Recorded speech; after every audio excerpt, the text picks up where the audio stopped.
If any of you have had a bad experience with a dealer or need some help, please email me. It's randy@rhythmaudio.com. I want to make sure that we are communicating with all of our customers, be it a dealer or our end users or potential end users. It's important to us. I talk to customers all the time. I love talking to customers because I like to hear their stories, and if something's not going right, I want to know that too. It matters. Why Goldman? Oh. Well, that one's easy for me, but I'll answer it in a different way. What did you hear when you heard Goldman? I heard a very crystal clear window to the music.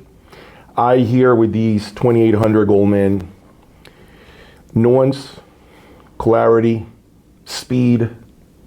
It's a high bandwidth amplifier, but I don't want to sound like a reviewer right now. I heard nothing but the music. And they're not products that are extremely huge, which I understand why my number one amplifier being the Griffin Apex can be a problem to some. But remember, when I give an opinion on what I consider the top amplifiers, maybe the number one for me is number three for you, right, based on your space. Maybe this is number one for you because of no heat. Yeah, no heat. It's space constraint. And it sounds damn good, right? Right. So for me, it was a combination of several things. One, my curiosity, because I had already owned Darzeal, I had already owned CH Precision Solution, but I had no idea about Goldman. All I heard were narratives, hallway conversations about Goldman in the past, right? But now that I have owned and listened to it for some time, I can tell you it's some of the best electronics that come from Switzerland. I mean, really, it's one of the most elite brands, hi-fi brands I've ever owned. So for me, it just checks a lot of boxes because I am dedicated to the ultra high end. And in my opinion, this has a space in my two listening rooms. What about you? Well, and to your point a minute ago when you said you didn't want to sound like a reviewer, but both can be true. You know, yep. You can sound like a reviewer, yep, and everything you said about it can and is true for you. Yep. So for me, Goldman was easy because I've heard a lot of product in my career, a lot of product. I have never heard product that sounded like Goldman. And some of you will say, of course I'm going to say that. And for me, that's the truth. I've never heard bass with texture the way that the Goldman has. I've never heard the mid-range and product like Goldman has. Usually when you have a product that has detailed top end, it gets a little shouty. A lot of the people that have this stuff, that have, $800,000 Goldman Gaia speakers, they don't want to talk. They're not going to trade shows. They're not talking about. They're not posting it online.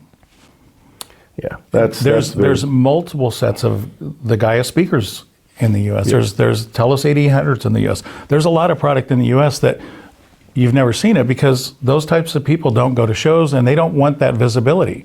So how important is the pedigree of a brand for you to represent, for you to take on the distribution, or not necessarily even distribute? Maybe it's a domestic brand. How important is that? I think pedigree's part of it, but let's say there's a new company that has a product that's really outstanding and they're doing all of the things right that we've talked about earlier. It's probably something we might want to get involved in. Now, one thing about that Rhythm does, we're very particular about not having conflicting categories. But if it was something that didn't conflict with another product category that we were doing, and it was new, but it was novel, I think that's the thing, is it novel? Is it something that's truly different that somebody's bringing to the table? If that's the case, then yeah, that's something we want to probably at least take a look at, maybe be a part of. But I think pedigree absolutely has a lot to do with it because they have their history to draw upon and their name and their brand recognition. What other questions do we have? Anything interesting? Yes. Where are some of the best showrooms to see these products at? Goldman and Marten. Some of the best showrooms that people can go listen to. So showrooms can be challenging because, there's, for example, Marten. We just bought the $1.3 million Martens in Vienna. And we can't really find a dealer in the United States that has the proper show, the physical space to display that in the manner in which we want. So it's very tough. I mean, I've told you this. This is one of the best showrooms I've seen. The way you've done the power, the way you've done the rooms, the acoustic treatment. I've not seen another dealer do this much, detail, even down to the power that you've done here. So that's really well done. And I think that's a big problem for our industry, especially when you get into this really big stuff. So what Rhythm did is we actually just signed a lease in Palm Desert. We're going to have a big experience center. Oh, nice. That our dealers can use. And so that if somebody wants to come hear the $1.3 million Martens on the $1 million Goldman amps with the Goldman preamp, they can come hear it in the manner in which Goldman meant it to be shown. And they can come in and have an experience with the system. And a dealer could bring the customer. They can come alone. It's really... So basically, you're investing on the flagship products of Marten and Goldman. You're going to put the proper space. You're going to put it on the floor so that dealers don't necessarily have to make this heavy investment, but they can use that space to bring qualified customers. That means real customers, not people that are looking to stroll in pretending that they're at the mall. That's right. Right? Because I want to make sure that dealers do their job and they can qualify and say, hey, Randy, I have someone, he happens to work for, Boeing, or, he's an engineer, this guy is serious, he's a serious player, he has asked the right questions and he wants to spend some time with the system in the high caliber gear. They get flown in there, obviously, with the dealer and being present, and you guys then you handle the demonstration. I'm assuming that's how we let the customer spend as much time as they want there, and we can listen in an environment that's comfortable and really represents the product in the way that it needs to be represented.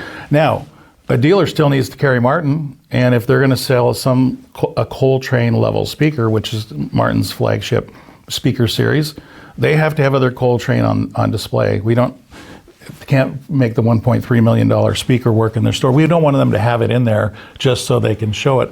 But we do have requirements because there are other dealers in the United States that have invested in Coltrane, as an example, and it wouldn't be fair for any Marten dealer to be able to just sell that. There's a price of admission. That's what I'm saying. Exactly. You nailed it. This is, and I don't want to embark on the price of admission to be part of these, to be inside of these two rooms. You've gotten a chance to see the reference room, so no one else has seen the reference room yet, but you can see it's a higher caliber room than this. Absolutely. Is, right? And so there is a price of admission. Can I start telling them about it? It's really well done, I will say that. And the colors are great. I'm glad you like the colors of the reference room. But to your point, it's just business. It's just having to qualify people that have the means to buy high caliber gear like this, right? It's really, no one should be upset because they are, I don't want to say they're not allowed, that's the wrong word, but they're not qualified, I guess, to be able to come in because they don't have the means, they don't have the money. And the truth is, if I'm being frank here, money talks, bullshit walks. And if you're willing to put up $3,500 in my case to come and be part of the experience, that shows me you're serious. That shows me you're not here to waste my time and hang out. That shows me you're here because you want to hear something that is done right, next level. Same thing with them. Now, they're not charging customers. I want to make sure I say that. But they're qualifying customers. The dealers are in charge of qualifying these customers to make sure we're not bringing people there that are just there to warm up a chair. That's right. And it will truly be an experience center. It will have art there. It will have a kitchen. It will be an experience center. And we'll do different events there. We might do watch events. We might do art events. It's just going to be something that is going to resonate with that type of customer. I got to give you kudos for that idea because it's thinking outside the box. For the longest, the hi-fi industry has always been the same freaking copy and paste, cookie cutter business model that simply doesn't work anymore. Right now we have manufacturers right now that are watching that should be embarrassed to see their own websites. It's an embarrassment to have websites that look like they're from 1990, right? But they don't want to spend the money. They don't want to spend the marketing dollars. They want to be selling product, getting phone calls, and do no social media marketing. Okay, and also the way you display the product, the way you are, putting it in front of the client matters, which is why they're thinking outside the box, which is why you're talking about that experience with Marten and Goldman experience, right? Because something needs to be done to attract new customers, to attract a younger generation. The same thing we've been doing for decades doesn't work anymore. We are not attracting new blood. It's the same dudes that are going in circles across, okay, from store to store. It's the same repeat dudes, the same guys, okay? And so that doesn't help the business and the industry grow. That needs to stop. We got to figure out new ways. So I'm glad that you're at least thinking of something different. Well, thank you. Well, and we believe that. I mean, when somebody, it takes something different to sell a $550,000 amp to show that in the right way. Otherwise, you're not showing what it can do and why it's that much money. And I think that it's part of the process that shows this customer has the means to buy it that it's worth it. Because what happens a lot of times is if you throw the amp into a normal store where they have 9 other brands and they have a noisy air conditioner and there's 20 pairs of speakers in the room and you have all those drivers moving and stuff, and they're like, well, the bass isn't any tighter than that amp over there. It's part of the presentation. All of this is a presentation.